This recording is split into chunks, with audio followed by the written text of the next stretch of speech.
All right, I'm going to work through web assigned 6, the very last problem. As a reminder, the red numbers are my numbers from my version, so yours should be scrambled. So we have a 100.3 gram block of ice at 0 degrees Celsius, which is the melting point of water. So that's water at its melting point, and right now it's in the solid phase. And then we have a 103 gram sample of the metal at 58.5 degrees Celsius, and this gets dropped onto the ice. If 10.6 grams of the ice melts, what's the specific heat of the metal? The final temperature of the entire system remains at 0.0 degrees Celsius. All right, so this problem, the math you have to do is not that much. It's just that the setup is weird because this is combining a concept we did last week with heat transfer and a little heating curve problem. So in this problem, what I'm noticing is that I am starting with 103 grams of ice, but only 10.6 grams of it melts. That means when I'm on my heating curve for this problem,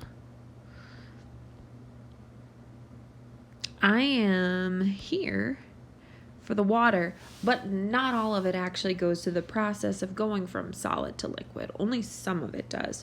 So I'm only actually interested in that 10.6 grams that does melt, all right? Because this is melting due to the addition of the metal to the surface of it, because everything stays at 0. So the amount that melts is what I'm concerned about. So for that, I'm going to take that 10.6 grams of my ice, so it's my mass. All right, so that's water, and I'm going to convert it to moles.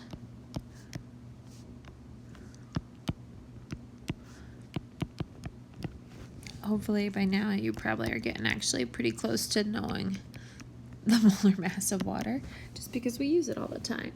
All right, and so then we will get, whoops, I'll do that. Let's see, I get 0.5884 moles. Now this would actually have 3 sig figs. I just like to carry an extra one when I'm doing my calculations. All right, so I melt this much water. So when I melt, that's when I'm going to use my delta H of fusion, that number. All right, so I'm going to take my 0, or the equation I'm going to use actually is Q equals N delta H, and I just double check kilojoules per mole, so I do want to use my N here. So I'll have Q equals 0.5884 moles, and multiply that by my 6.01. Nope, sorry. Is it 6.01? 6.01? 6.02, sorry. 2 kilojoules per mole. All right, so when I do that, I get 5.542 kilojoules, which is the same thing as 3,542 joules. All right, and then just to double check, I'm going through the process of melting the ice. So I'm going in this direction on my heating curve, which means the signs should be positive. So that's how much heat got transferred from the metal to melt that 10.6 grams of ice, which means that the Q of the ice is equal to the negative Q of the metal. All right, so now I can solve for the Q of the metal. So now I turn this number into negative because now I'm talking about the heat that the metal lost, which the water gained, which is why, or the ice gained, which is why it melted. So I have that is equal to 103 grams was the mass of my sample of metal, times C, which is what I'm going to solve for, times, and now my temperature change. So the final temperature is the 0 degrees Celsius. And my initial temperature was this value, the 58.5. So that's where I started, 0 is where I end.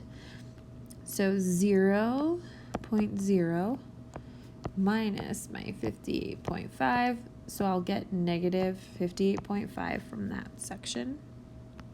And then I just want to rearrange to solve for the C. So in the end, I'm going to divide that by negative 103 times my, oops, it's not negative yet. It's going to get multiplied by my negative 58.5, which will allow for my negative signs to cancel out. This one's in grams, this one's in degrees C. That will get me my appropriate units, so your C should be 0.588, which is the 3 significant figures that we need. So that's your final answer for that problem. So it's a heating curve problem, in that you need to kind of figure out where you're on it, figure out if it's just a phase change or if you're actually going to be heating it up even more. So is it 1 segment or 2 segments essentially on your heating curve, or even more than that? And then whatever heat went into melting the ice is the same heat that the metal lost. And so then you can work backwards from there to solve for your C.